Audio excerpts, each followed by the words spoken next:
na depende sa variable na sinasabi ko. I don't know what number is that.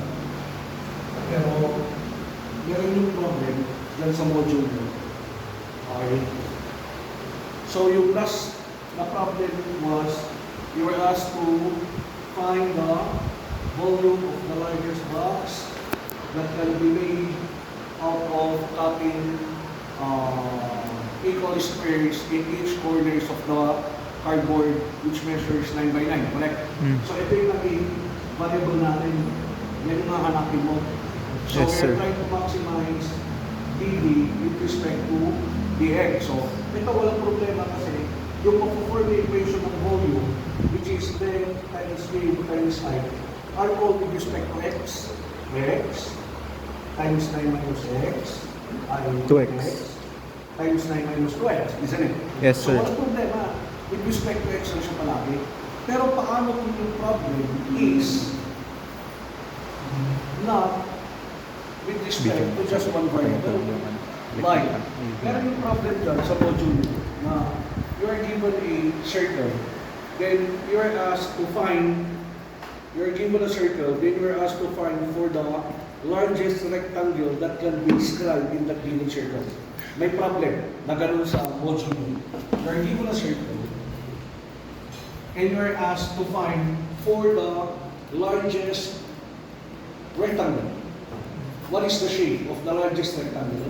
Main question. What is the shape of the largest rectangle that can be described in a given box, in a given circle of radius r? So, yung tinutukoy na shape is, yun yung magbabari. Ano yung magbabari? The x and the y. Okay? Kasi, pwedeng ganyan yung largest rectangle that can be formed or that can be described in the given circle. Pwedeng ganito. So, nagbabari yung x sa y. Are you with me? Yes, sir. Okay? Or pwedeng ganito.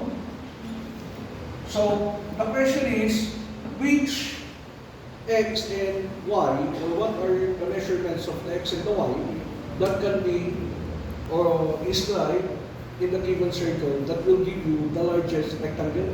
Are you getting it? So, ang nagbabali dyan is the x and the y. Unlike yung una, isa lang ang variable with respect to x lang. Ito, dalawa ang magbabago x and y. Okay?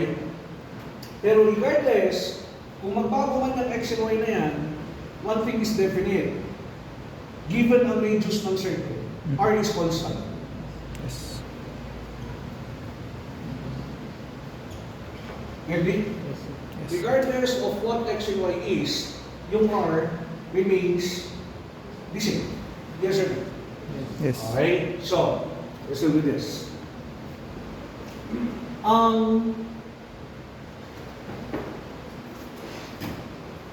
Kailangan natin is the largest rectangle that can be described in a circle of a given arc. So pag sinabi natin largest rectangle, what we're trying to maximize? Sige nga, pero nga po muna ako ng charger. So,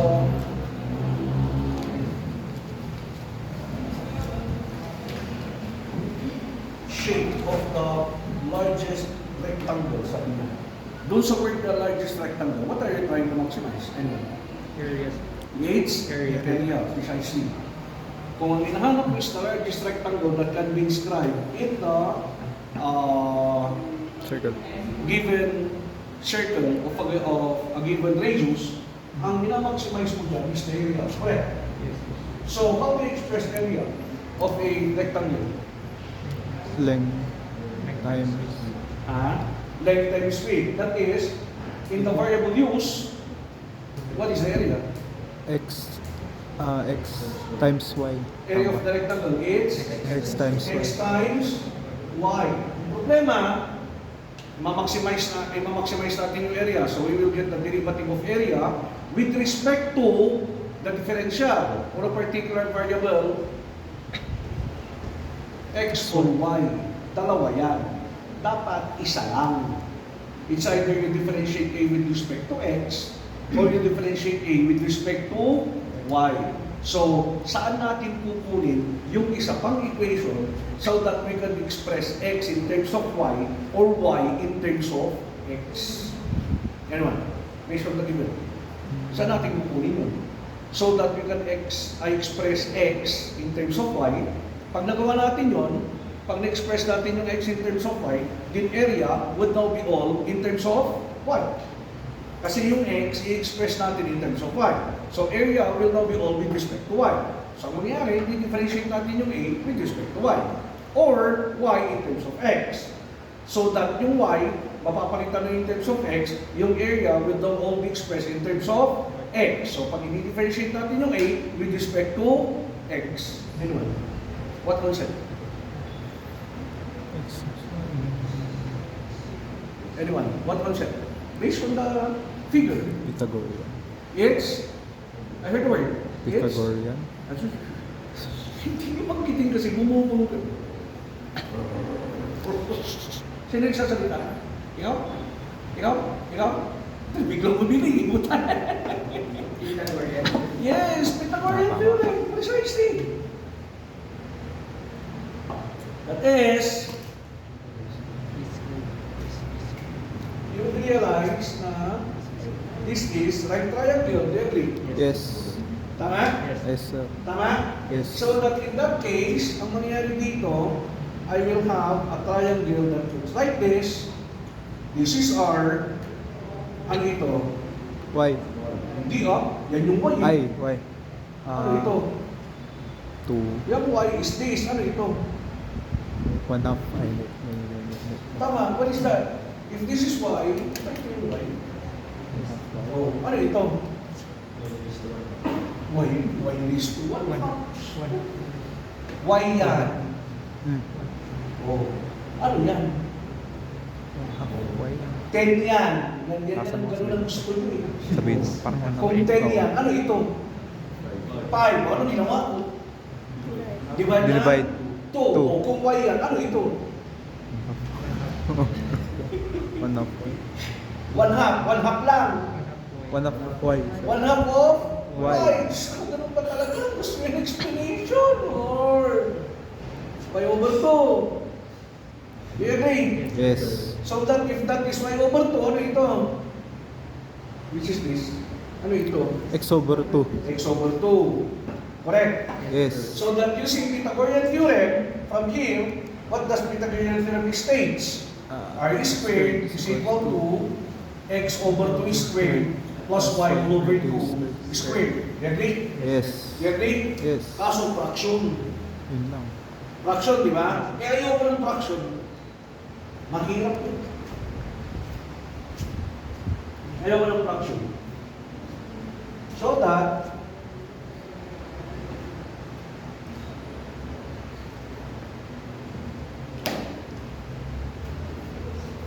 if I'll have this X, and I'll have this Y, what should this be?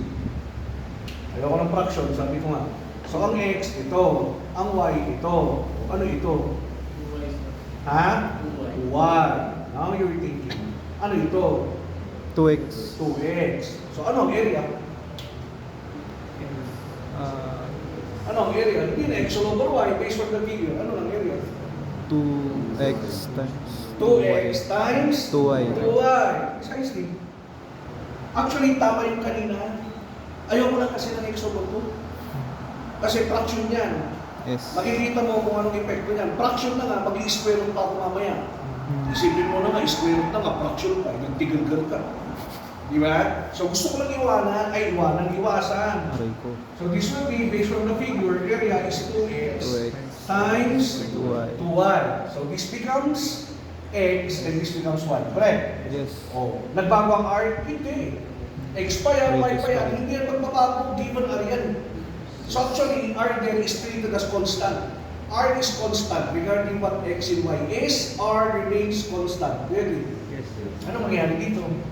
From this figure, Pythagorean theorem states that r squared is So x squared plus Y squared. y squared. Everything. Yes. Oh, mamili ka. I give now you the privilege. Actually, either is correct. Anong gusto mo? you will be having x in terms of y or y in terms of x. Ang mangyayari dyan is itatranspose mo lang isa. Ikaw nang tumili is x in terms of y or y in terms of x. Yun lang naman. Yun lang naman pipili. Y. Ha? Y in terms of x. So kung y in terms of x, ita-transpose ko dito. So that y squared is r squared minus x squared. You agree? Yes. You agree?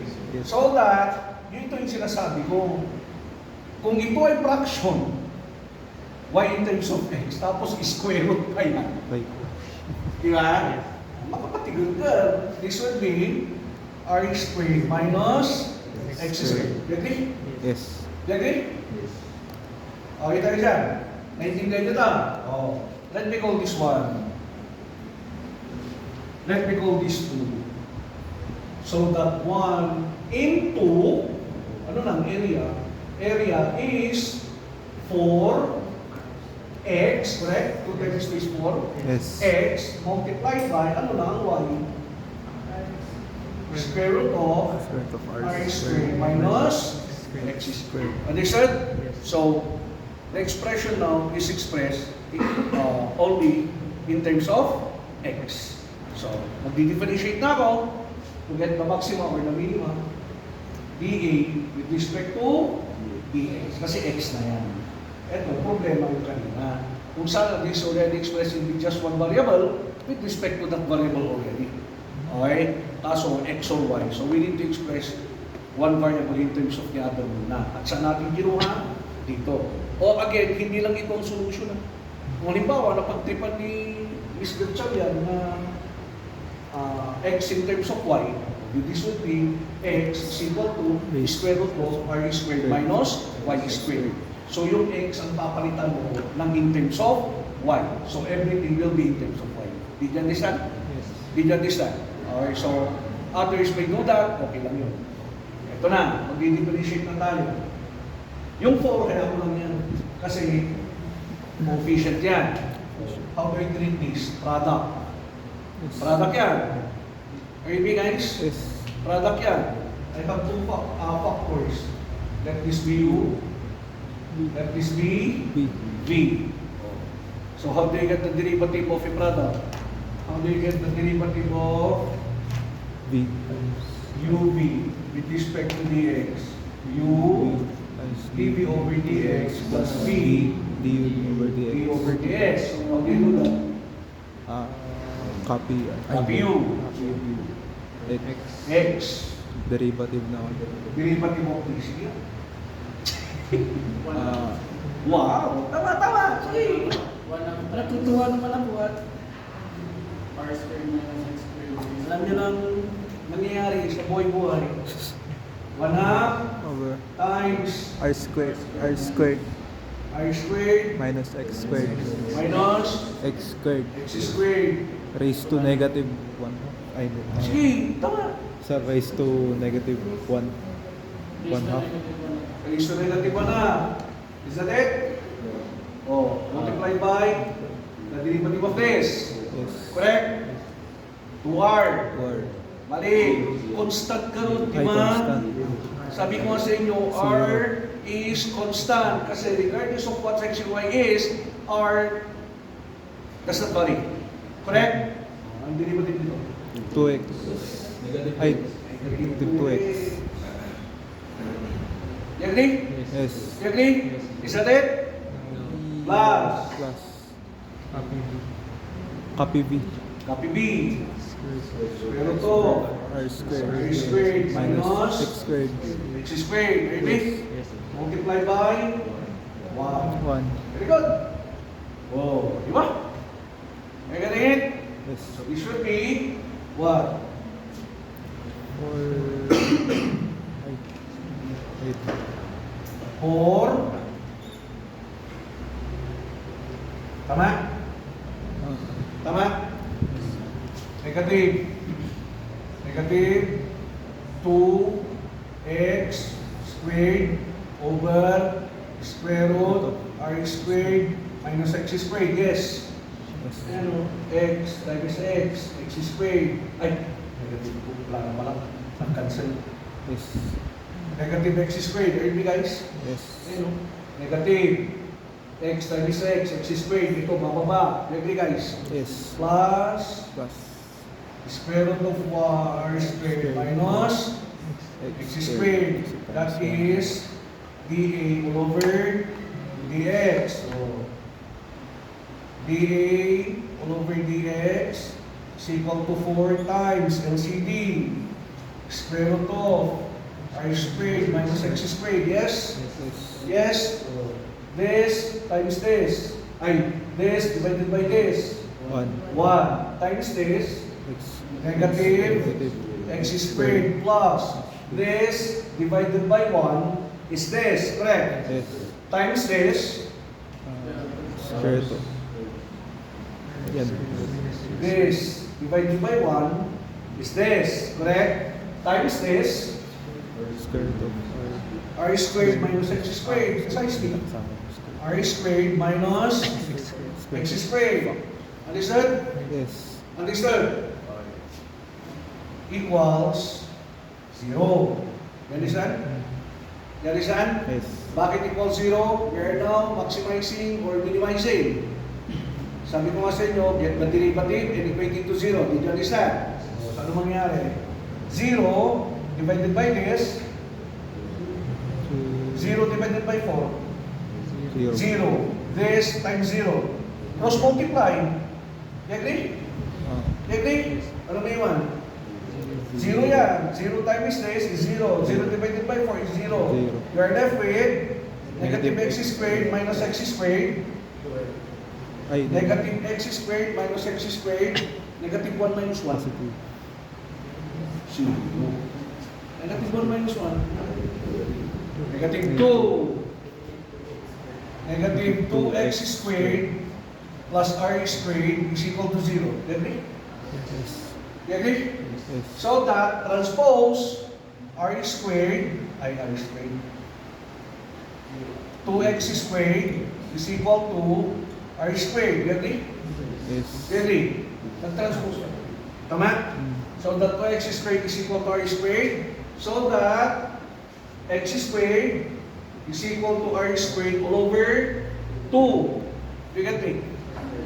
You get me? Yes. So that I need to find x kasi kaya natin dyan is the measurement of the x and the y. Tama? Tama? We need to find the measurement of the x and the y. What is x and what is y? So that x is the square root of r squared over 2. I am taking the square root of constants of the equation. Ready? Yes. Ready? Yes. So that this would be the square root of r squared over square root of 2. Answer. What is x? R over square root of 2. You agree? Or rationalizing is what? Square root of 2 over square root of 2, multiplying the numerator and the denominator by square root of 2. Square root of 2R, correct? Na mag-rationalize naman ako, kaya square root of 2 over square root of 2. You agree? Yes. Mag-rationalize lang ako. Anong ibig sabihin ng rationalize? To get rid of the denominator from any radical symbol. So para mawala ang radical sa denominator, this becomes r times square root of 2. Tapos the square root of 2 times square root of 2, this is r square root of 2 over 2. You agree? You agree?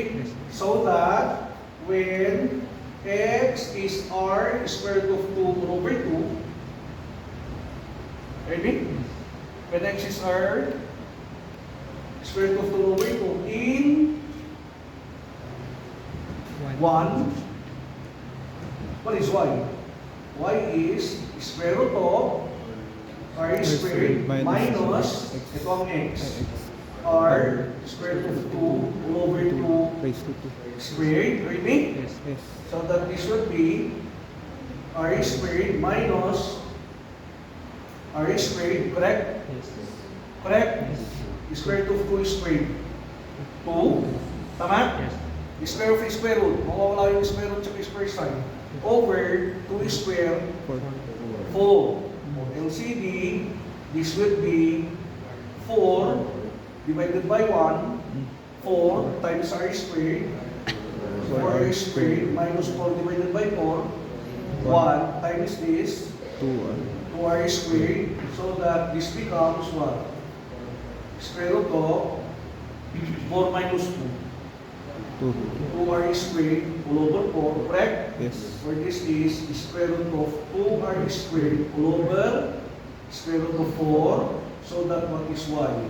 Square root of 2. R squared square root is r, correct? All over square root of 4 is 2. What did you notice? Are they the same? Yes. So that since x is equal to y, anong tanong? What is the shape of the rectangle? Correct? Yun yung tanong sa module. What is the shape of the rectangle? You can check the module. Yun is one tanong. Since x is equal to y, the shape of the rectangle is a square.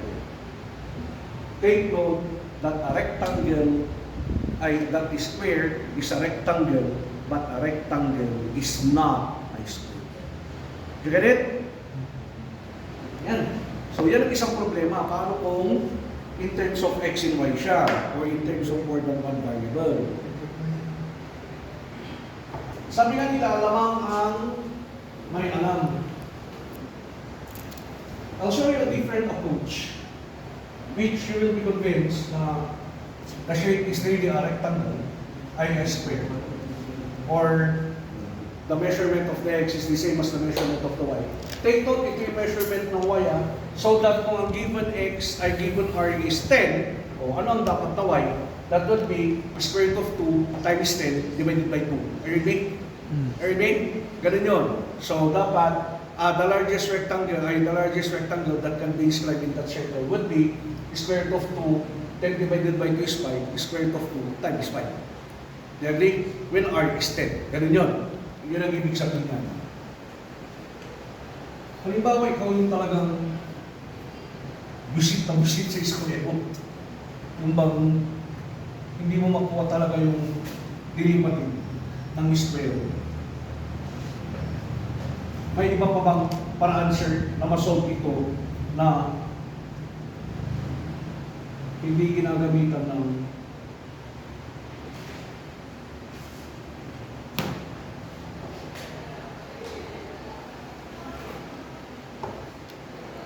square root? Halimbawa lang. Is there a way, sir, na hindi ginagamitan ng square root?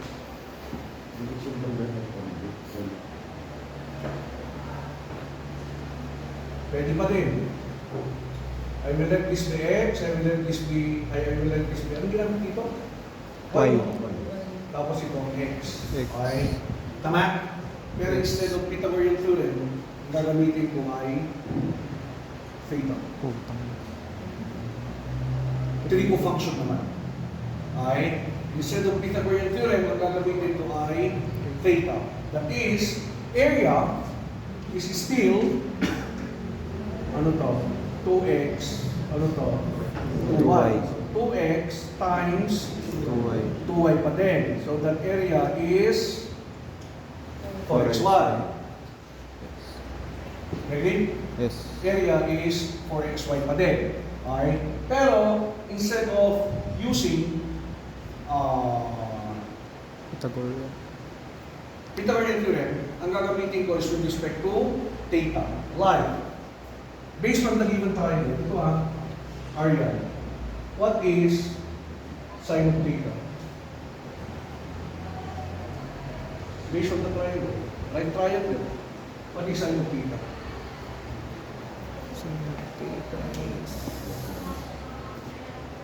X. Y over Sine of theta. So katuwa, di ba?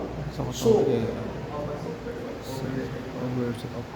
Kaya nga, based on the figure na, Opposite. alam ko, na-opposite over Y over It's Y over R. Y over R. Correct? Yes. Yan kailangan natin ba? Tsaka X. So that Y is R sin theta. Get it? Are you convinced? Yes. Are you convinced? Yes. What is cosine of theta?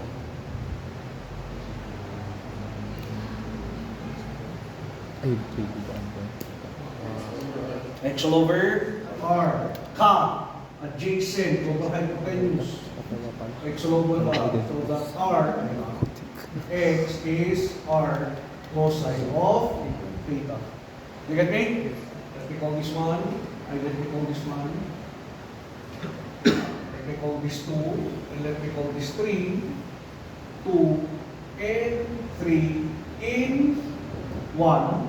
Again, x and y to. Kailangan natin siyang i-express in just one variable para yun ang magiging differential natin. Are you me? Hindi ko siya i-express in terms of x, hindi ko siya i-express in terms of y, pero i-express ko siya in terms of theta.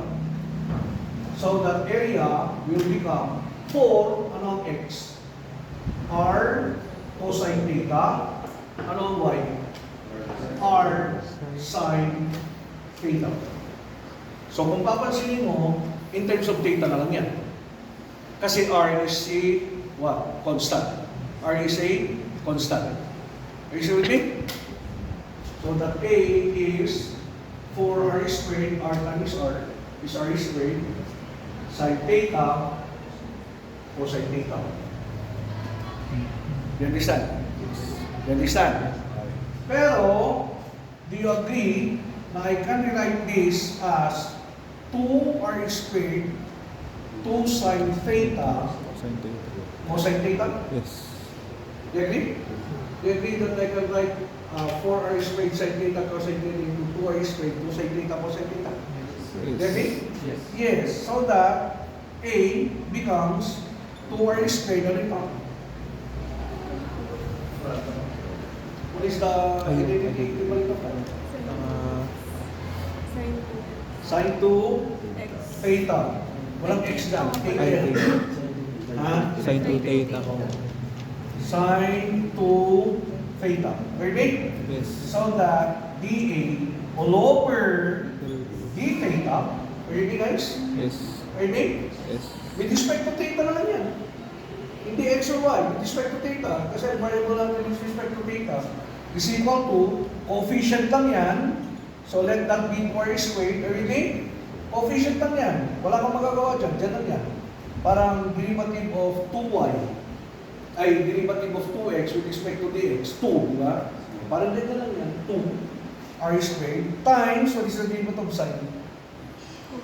Derivative of sine. Cosine. Ha?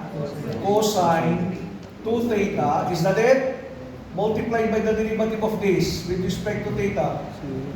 Anong derivative ng 2 theta with respect to d theta? Ha? 2. So this will be what? dA over d theta is 4r squared cosine 2 theta is equal to 0. 0. Do you get me? Yes. 0 divided by 4r squared, anong may 1?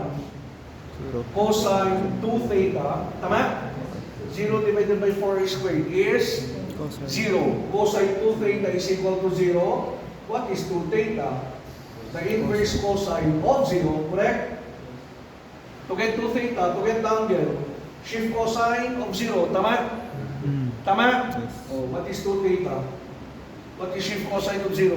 Ay, pag-alam na yan. Ha? 90. So that, what is theta? When 2 theta is 90 degrees, what is theta? Hindi na yung divided by 2. Rito pa talaga, Lord. Are you me?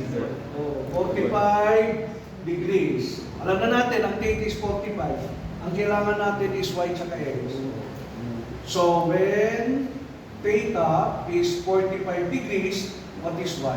R sine of 45. Are you me? What is sine of 45? Dapat alam niyo na yan.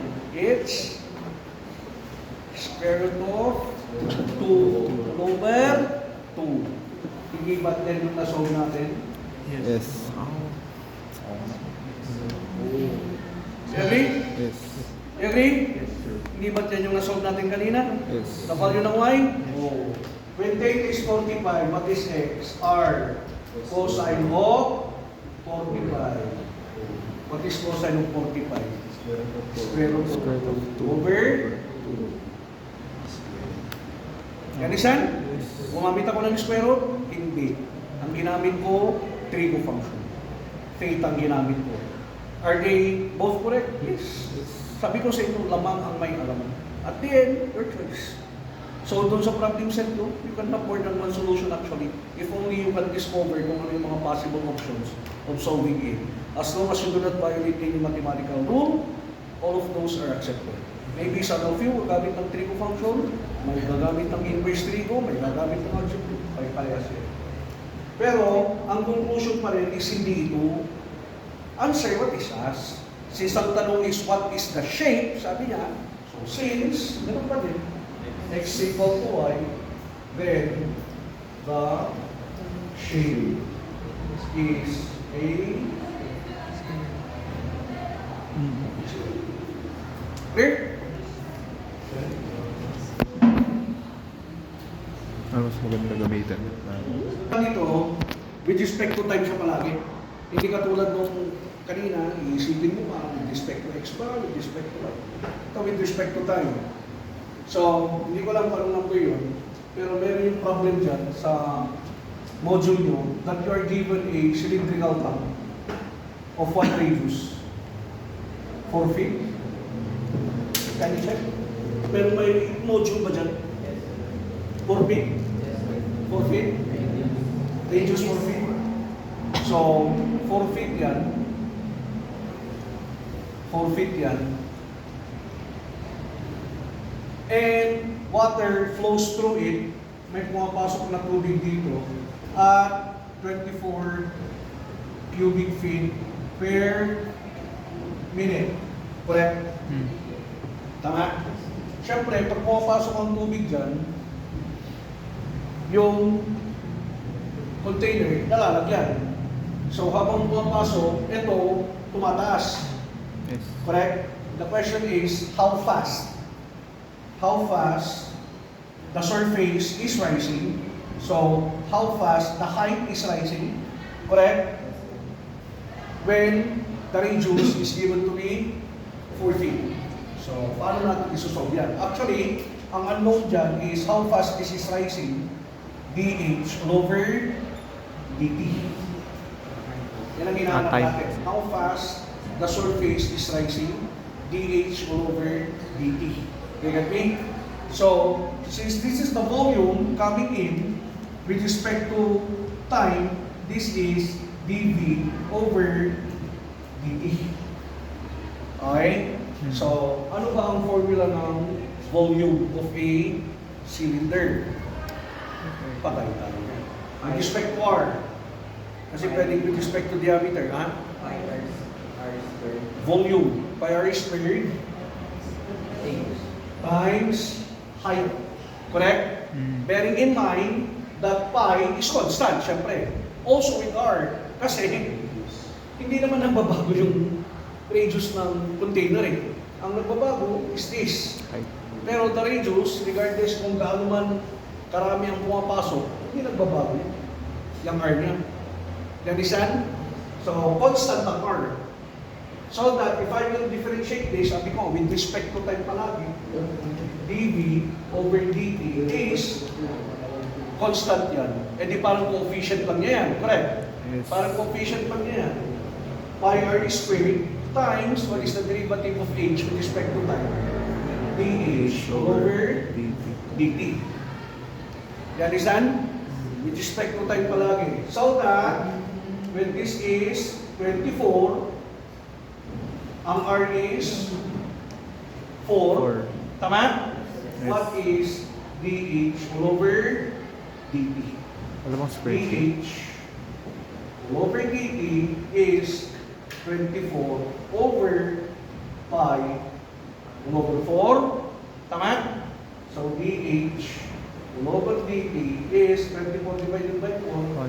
6 all over pi, or approximately 0.48? Ay, 0.47? Ha? Ay, 77? Ano ba? For the 477. 48 nga. Ano bang 0.47? 477, pag niround mo sa 2 decimal places, 48. 0.48, di ba? Yes, sir. 0.48, what is that? Feet Per minute.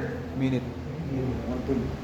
So, ibig sabihin, the height rises at Di ba may 0.48 of a feet kada minute. Okay? When water flows through it with a volume of 24 cubic feet per minute. Understood? So, ayun, meron pa tayo hanggang 2:30, di ba? So, you start discussing your Tanong problem natin. set kung paano siya, yes. Sir, yung dyan sa ano, dito sa 24 equals Ay, pi. sorry, Raise sorry, to 2 siya, sir. Are you squared? Yes, sir. Kaya kulang, sir. Sorry. 16. 16. 16, tama? Yes. So, 624 divided by 16. Awa? What is this? 16. What 1 is? point... Tama ba? Ah, Pares ba? what is? Ay, why ba? Ah, 0.48 din sir. 7. 48, sir. Parehas. so, ibig sabihin, hindi divide, ha? Parehas lang. Parehas lang, sir. Magic. Oo nga eh. Per Minute. Understand? Yes. Magkakaroon Parehas. ng pindot ko. Kasi 24 divided by 16 is not 6. 6 ba yan? 24 divided by 16? Hindi yan 6. Ganun ba? Pero bakit? 6 Ah, may divided pi by pala. pi. 6 divided by pi, 0.48? Hindi sir. Oh, Hindi, sir. kaya mali yung sagot mo pa. Ah, Ito ang tama. Mali yung hindi mo sagot nailagay ko. kanina yun. Yung nakalagay na 6 over 5 is 0.48. 1.90 sir. 1.9. Mali yung tama. Ah. Ito ang tama. Actually, tama yung ginawa nung divided by 16. Tapos, ano? Understand? Yes. You group yourselves. Kompleto na ba kayo?